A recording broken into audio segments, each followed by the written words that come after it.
شروع اللہ کے نام سے جو بڑا مہربان نہایت رحم والا ہے۔ سبق مولوی نذیر احمد۔ مصنف لکھتے ہیں کہ میں نے اپنے دادا مولوی نذیر احمد کو آخری بار 5 برس کی عمر میں اس وقت دیکھا تھا جب ہم 3 بھائی اپنے ابا کے ساتھ دلی ان سے ملنے گئے۔ ان کی سفید داڑھی اور کنٹوب مجھے آج بھی یاد ہے۔ والد ان سے مل کر بہت روئے اور ہم نے سلام کیا اور مولوی صاحب نے ہمیں ایک ایک اشرفی دی۔ مولوی صاحب بڑے بڑے عہدوں پر رہے لیکن کسی کو خوش نہ کر سکے۔ غیور جنگ کا خطاب ملا لیکن حکومت کو واپس کر دیا۔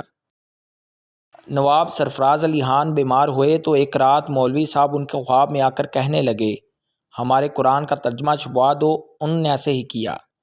نواب صاحب اللہ کے فضل و کرم سے صحت یاب ہو گئے۔ ایک دن مولوی احمد حسن مولوی صاحب کی میلی کونیوں کو دیکھ کر کہنے لگے اگر آپ چاہیں تو میں ان کو صاف کر دوں۔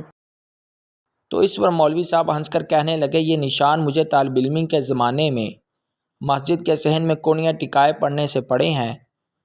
پھر ماضی کو یاد کر کر رونے لگے اور کہنے لگے کہ مسجد کا ملا بے رحم تھا۔ سخت سردی میں ایک ٹاٹ میں وہ لپٹ جاتے اور ایک میں ان کا بھائی۔ صبح اگر آنکھ نہ کھلتی تو ملا ایسی لات مارتا کہ دونوں لڑکتے جاتے۔ طلبہ محلے کے گھروں سے روٹیاں جمع کر کر لاتے۔ مولوی صاحب مولوی عبد القادر کے گھر روٹی مانگنے جاتے۔ وہ ان سے گھر کے کام کرواتے یعنی سودا صرف لانا، بچی کو بہلانا۔ بچی اکثر انہیں مارتی۔ خدا کی قدرت دیکھیے یہی لڑکی آگے چل کر ان کی بیوی بنے۔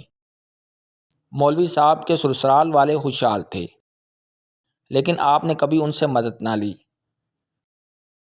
دلی کالج سے تعلیم حاصل کرنے کے باوجود بھی خاصی دیر کے بعد ملازمت ملی۔ سر سید احمد خان مولوی صاحب کی حد درجہ تعظیم کیا کرتے تھے۔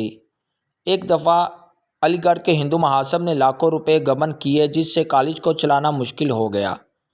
اس پر مولوی صاحب نے علی گڑھ آ کر سر سید کی ہمت باندھی اور کافی روپے بطور عطیہ بھی دیے۔ مولوی صاحب اعلیٰ پائے کے مقرر تھے۔ آپ کی تقریریں سامعین پر جادو سا کر دیتی تھی۔ سر سید چندہ کی مہم میں اکثر انہیں ہمراہ رکھتے۔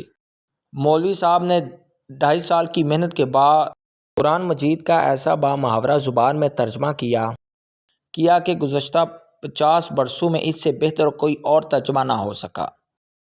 مولوی صاحب اس ترجمے کو اپنا توشہ آخرت سمجھتے تھے۔